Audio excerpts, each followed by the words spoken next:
currently working and I'm studying, and those two things, it demands a lot of your attention. With regards to the studies, obviously there's certain deadlines that I need to meet, and I work in a very high pressure environment where it's very demanding, so it obviously takes a lot of my time and attention. But to be honest with you, it does affect your mental health.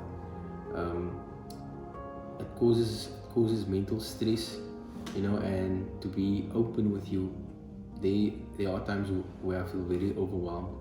Also, I'm a young married man, so there's also certain duties that I need to fulfill as a husband, and I don't even have kids yet, so to be honest with you, it does mentally drain you, but ultimately it builds character.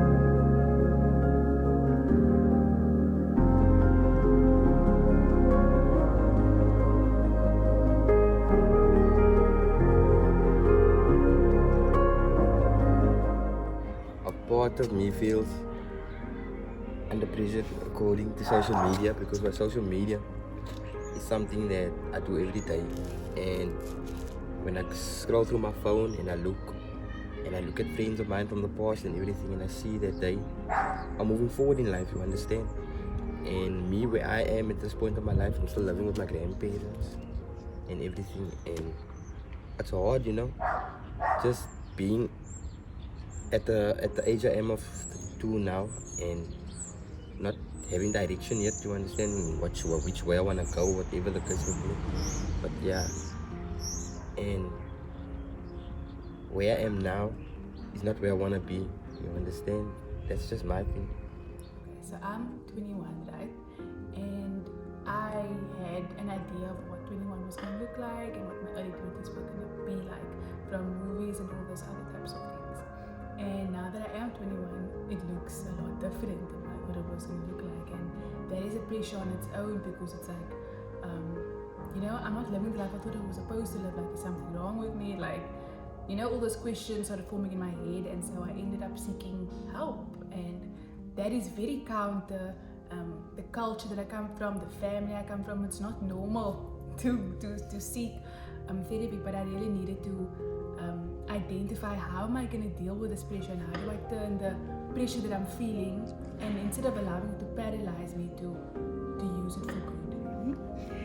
Okay, I grew up in a very large family. I was part of 5 siblings, like I was the middle child.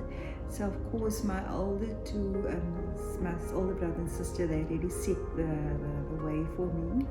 So my parents gave us no choice but to enroll in tertiary education.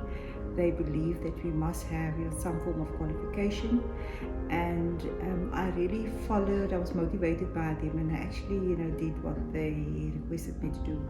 So when I got my first job, they further motivated me to really spend my money wisely, in terms of taking out the right policies, have a good savings. My father even motivated me to invest in property. So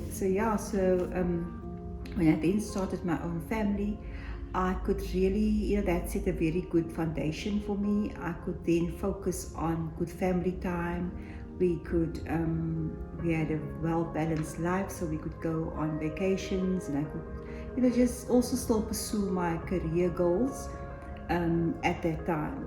So now that my kids are bigger and they need to make decisions in life, I motivate them to do exactly the same, because I feel that those pressures that my parents put on me at the time was good pressures, and it worked out well for me. I am now at a point where I am stable. I have a stable family life.